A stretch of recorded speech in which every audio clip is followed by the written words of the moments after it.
In our previous videos, we were looking at the business and we were looking at the choices they make, but we were looking at it from the perspective of the trade-off between making one good and another. What we want to look at now is the value of goods in terms of price rather than the value of a good in terms of what you're giving up, that opportunity cost. So we know from our previous discussions that businesses will specialize in what they have the lowest opportunity cost in. So we've chosen what to make. Now we have to decide how much to make. Okay? So when we look at how much to make, we have to consider what do we need to make our good or provide our service. So we have to look at the factors of production. So what were the factors of production? Land, labor, capital, and enterprise. And so when we look at these factors of production, the cost to make our good or provide our service is going to depend on the cost of those factors of production. So we're going to have to consider our factor payments. So how do you pay for land? Call that rent. Okay. How do you pay for labor? That's wages. Okay. How do you pay for capital? And remember, that's not financial capital. That's real capital, machines and tools. We pay for capital with interest. And then how do we reward our entrepreneurs? Profits. So our factor payments are rent, wages, interest, and profits. So when we look at the costs of production, we consider that those factor payments are the costs of our production. Well, we're going to categorize those costs a little bit differently here in this discussion. So what we're going to do is we're going to look at what are called implicit costs and explicit costs. So in economics, when we look at when we look at economic cost, we consider the explicit costs. So explicit costs are those costs you consider in accounting. They're the money that leaves your company and goes to pay for those factors of production. So the wages that go to your workers, the rent that you're paying, the interest that you're paying, all of that, that's explicit costs. So anything that's dollar value is explicit costs. That's what the accountants consider. In economics, we add to that the implicit cost. So we don't consider just the money that's leaving our business to make our good or provide our service, but we also consider that sacrifice that we make. So the implicit cost is the opportunity cost, that sacrifice we make. So it doesn't involve money, but it's a recognition the fact that if you use your resources, your time, if you make one good, you're not making another. If you're using your workers on one thing, you're not using your workers on something else.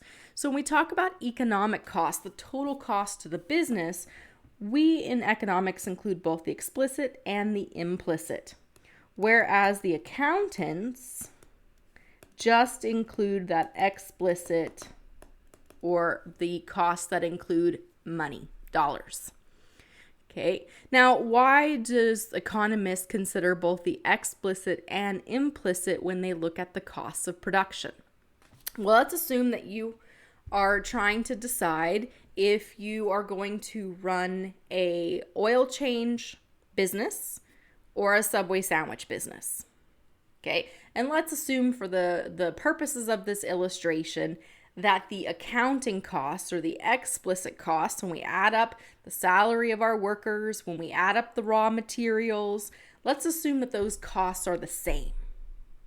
So would you be completely indifferent between doing an oil change service company and a sandwich company? Well, it's highly unlikely that you would be indifferent, right? Why might you choose the sandwich company or the oil change company over the other? Well, perhaps you're more passionate about one or the other. Maybe you are a car buff, right? You like cars. And so the oil change company is a lot more appealing than making sandwiches. Maybe you have previous expertise in one compared to the other.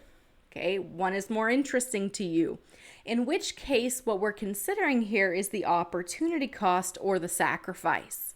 And remember, we're going to choose the business that requires the least sacrifice. So the one we enjoy more, the one we know more about, requires us to give up less to do it. So when we're making decisions, we don't consider just the dollar cost. We consider that opportunity cost or that sacrifice, because if we choose one thing, we're not choosing another. So economists argue that when they look at decisions, you have to consider not just the dollars, but the opportunity cost as well to truly reflect the full decision that individuals make. Because again, if the Subway sandwich shop and the oil change shop have the exact same explicit costs, it's not a toss-up which one you do. It will depend on those implicit costs. So implicit meaning implied, not actual money, but the opportunity cost, the sacrifice. So it's a more realistic measure of the decisions that we make. So in economics, we're going to consider explicit and implicit costs. We make decisions. But what we're going to focus on for the next little while is more of the explicit costs. And when we look at those explicit costs, we can actually break them down into two categories. We can look at fixed costs and variable costs. Now, we're going to differentiate between what we call the short run and the long run. So businesses make their decisions in the short run. That's where you live and where you operate. And the long run is what you plan for. In the short run, you have at least one fixed cost. But given enough time, all of your fixed costs become variable. So if the short run has at least one fixed cost, the long run has no fixed cost. Well, then it's really important we figure out what we mean by fixed cost. We talk about fixed costs versus variable costs. We're talking about what happens to the cost as we produce more units. So if you go from producing 0 to 1, 100, and so on, as you change the quantity that you produce, is the cost changing? Well, fixed costs do not change with the volume of output. So fixed costs will exist whether you decide to make lots of product or none. Okay.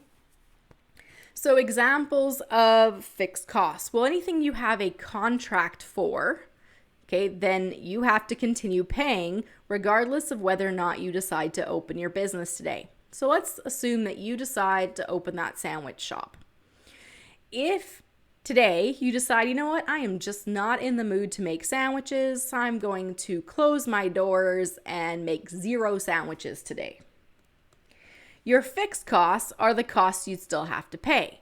So if you are paying rent on the building where your sandwich shop is, that person who owns that building doesn't care if today you sold 0 items or 100 items. Okay, your cost does not vary with the volume of output. Now, variable costs are costs that change with the amount of output. So at our Subway sandwich shop, if we decide to make 0 sandwiches today, we don't need any cheese. So at 0 units of output, we need 0 cheese. So our cost is 0. And as we produce more sandwiches, we probably need a lot more cheese. So here you can see that the cost goes up the more we produce. So a variable cost, if you're making nothing, you don't need it, your cost is 0. As you produce more, your cost goes up. Fixed costs, on the other hand, if you produce 0 units, you're still paying. And as you produce more, that cost is not changing, it's fixed. So why do we care? Why do we care about fixed costs versus variable costs? Well, first, it determines if you're in the short run or the long run. So these fixed costs are going to create some constraints in our decision making. We said we live in the short run. So the short run is where our day-to-day operations are. And because of these fixed costs, we don't have unlimited choices for our business. These fixed costs are going to create challenges as we decide how to operate, because you can't get rid of those fixed costs. They are fixed. But it also means that when we plan for the long run, we can wait till that lease expires on our rental space, until the contracts expire. Maybe we have workers who are working on contract. When those contracts expire, when those fixed costs become variable, then we can make big strategic changes for our company. We could relocate to a new place. We could completely change who our workers are, things like that. So if we distinguish between when things are fixed and when they become variable, that tells us the constraints now versus long-term bigger strategic decisions. So to kind of help us through this idea, let's suppose that you are in charge of Red Deer College. And Red Deer College is experiencing huge budget cuts. So we get a proportion of our funding from the education ministry, from the provincial government. And let's suppose that they've mandated big budget cuts.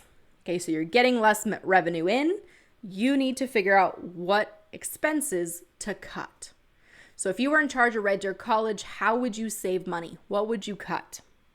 Well, let's see. We could say no more printing. We could, no more books, right? We could use open source, so no one's paying for any books. We could lay people off, so we could save money on salaries. What else could we do? We could get rid of a building or two. Now, let's think those through.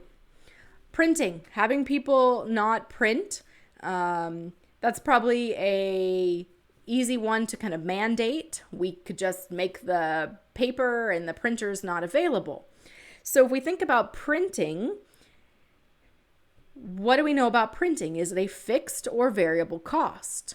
Well, likely the more students and the more programs you have, the more you're going to print. So it's a variable cost, right? The amount you print and the cost of printing changes, in this case, with the number of services we provide.